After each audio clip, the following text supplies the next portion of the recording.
Hoje vamos entender um pouquinho mais sobre arrays aqui em Go e a gente vai criar uma função simples que basicamente remove os números pares de um array. Então ele vai simplesmente receber um array como parâmetro e vai retornar quais são os números ímpares, ou seja, removendo os números pares da nossa lista. Basicamente uma função simples para a gente entender um pouquinho mais sobre arrays em Go. Então basicamente a gente vai fazer isso para aprender um pouquinho mais sobre lista, para a gente simplesmente não ter que ficar acessando posição e tal. A gente pode criar uma função legal aqui para isso.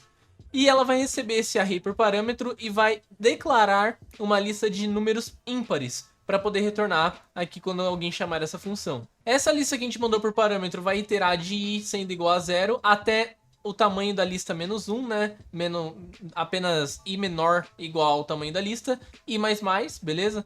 A gente vai fazer um if pegando essa posição do array, ou seja, array que a gente recebeu por parâmetro na posição i, que é a posição atual da iteração. Mod 2, ou seja, dividido por 2 sobra 0, então se não sobrar 0, é porque ele é um número ímpar e vai adicionar esse número na lista. Se sobrar 0 e for igual a 0 aqui no caso na validação, ele não vai fazer nada e vai seguir para o próximo item do loop, beleza? Então como ficaria isso para uma lista de 5 itens aqui, sendo os números 5, 2, 3, 4 e 6? Como ele ficaria, né?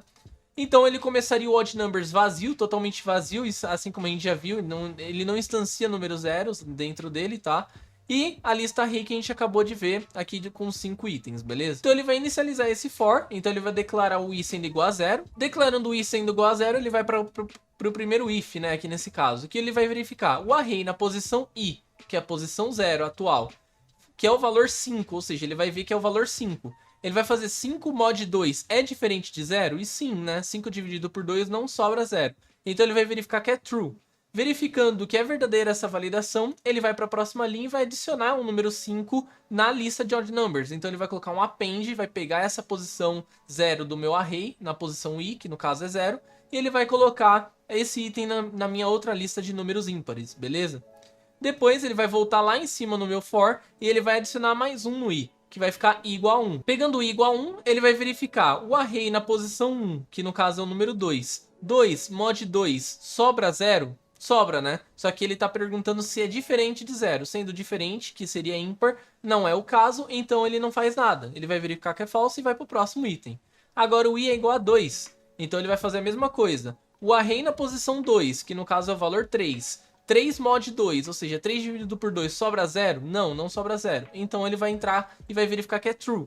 Verificando isso, ele vai adicionar o número 3 também na minha nova lista de números ímpares, beleza? E aí ele continua o fluxo para os outros dois números. I igual a 3, vai verificar que 4 dividido por 2 sobra 0, então não é um número ímpar. Ele vai para o próximo. Agora o i igual a 4, vai pegar o 6 e vai anotar a mesma coisa. Que 6 mod 2 ele não é 0, né? Então, na verdade, que 6 mod 2 é 0, não é diferente de 0, que no caso seria um ímpar. Então ele não adiciona na lista e segue retornando odd numbers igual a 5 e 3. Então a nossa lista retorna dessa forma, beleza? Então é isso que eu queria trazer para vocês. No próximo vídeo a gente vai ver um pouquinho da implementação, só para ver ali em nível de código como que fica e testar essa função junto com vocês, beleza? Vejo vocês lá.